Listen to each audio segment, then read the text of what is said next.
Hello YouTube. In today's video, I wanted to give my thoughts on what I think the second one for all user's Quirk in My Hero Academia could be. He's probably the user that we know the least about, and we haven't really gotten too much info on his quirk, but I still had some speculations on what I feel his quirk could definitely be. This is likely going to be part one of a two-part kind of video series.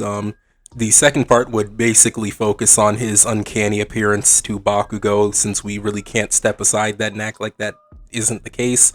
But I definitely do have thoughts on why they'd look similar, but I was going to get into that in the second portion of this video. But today, let's just dive right into the first portion, or the part one of what I wanted to talk about.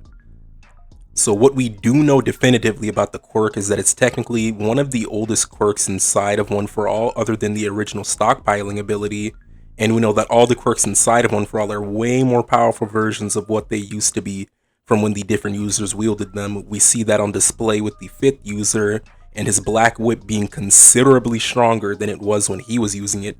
He was reacting to when even Deku at first manifested it, saying that this is way stronger than what it was like when I was using it, so it makes sense that the second user's quirk, which has been sitting in there for so much longer than a lot of the other quirks, would be a very, very powerful version of what it used to be.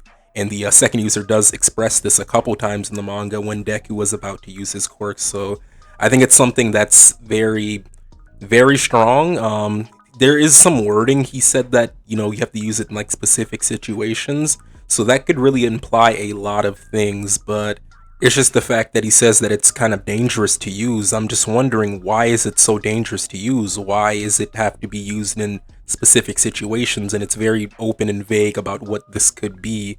It's speculation though, but I think the quirk may be some type of energy releasing quirk that's primarily directed out of the user's hands, or maybe channeled throughout their entire body, and it's probably just very difficult to control due to the fact that it's a way, way stronger version of what it was when the second user wielded it. I've seen a lot of people in the community say that it could be some type of utility type quirk similar to the smoke screen and black whip that Deku uses to basically enhance his ability to use his other different moves and his just pure raw strength. But I feel like if it was a utility oriented quirk, I don't think the second user would say that it's so dangerous and hold Deku from using it, seeing as Deku has really used every other quirk in their souped up version, and he hasn't really had too much of a problem after fully training with them and realizing their true abilities. Like, look at Black Whip. When he first manifested that, he couldn't really control it, and it was a very strong version of what it used to be, but in the end he's been using it very well. And it's the same thing with the smoke screen, even though he has a slight trouble with that. But all the quirks that are utility types, he's been able to put them into his own fighting style and use them very, very well. It's for that reason that it makes me think that the second user's quirk is a straight up power boost or a power quirk, and that it's very strong and might be one of the most powerful moves that Deku was able to dish out. I'm thinking that it's going to be like a beam of raw energy, just a lot of destructive power that could have both a short and long range depending on how Deku wants to use it, but he would obviously have to be careful of the different people around him because of its raw strength. I definitely think this is going to be the case, considering that the second user had trouble using it even before it had sat in One For All, gaining all that strength over the decades. So I think that right now in the story, if Deku used it, that's why he would have a lot of trouble with it, since it's a very strong version of what it used to be.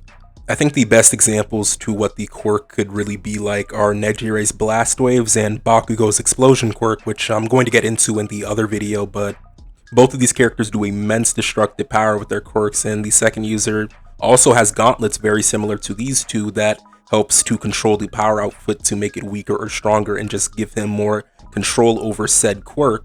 It'll give Deku a true long range option that isn't physical based or an air blast, since a lot of people say that Deku already has air blast for long range, but I feel like this is going to probably be a true long ranged attack that can also be short range to catch someone off guard. But I definitely do think it's going to be very, very similar to Nejire and Bakugo's quirks.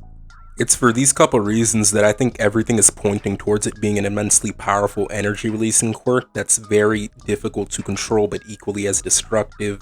I also want to kind of mention that at least when we do see the second user, which we don't see him a lot, but every time it looks like he's going to use his quirk, he almost uses that as sort of a gun on his arm, kind of like maybe like a wrist blaster or something. We see that in a couple panels, and they always just focus on the fact that he has those like bracers on his wrist, which is why I really do think it's going to end up being some type of just ranged quirk that's very powerful. And it's just all of that put together with the fact that he had trouble controlling it even before it was in One for All, and the fact that One for All is obviously going to make it a very, very powerful version of what it used to be. I think it's just all pointing towards it being some type of just energy releasing quirk or something long range, but I definitely do think it's going to be very destructive. And there may be the reason that he said that it has to be used in specific situations is just that if he uses it with other people around, he's probably going to hurt them, or due to certain situations he might hurt himself. But it's definitely going to be something very big and very flashy is what I'm thinking, and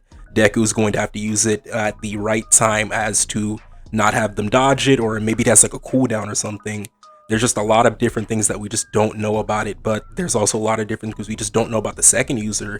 Out of all the One for All users, we know the least about him, and I think Horikoshi's doing this on purpose, which is something I was going to get into in the other video. I definitely think he's holding off on even telling us his name for a good reason, but I definitely do want to see what happens later. Getting back to the quirk though, it's going to be very similar to the energy releasing quirks that Nejire and Bakugo have. And like I was saying, the gauntlets, just everything makes it seem like it's going to be something like that. It's just something that I've been really having on my mind lately, just looking at different forum posts and different Reddit posts where people are kind of speculating on what the quirk could be. I definitely think it's going to be that, and I definitely do think Horikoshi's holding off on telling us more information about him due to specific reasons that are probably relating to Bakugo.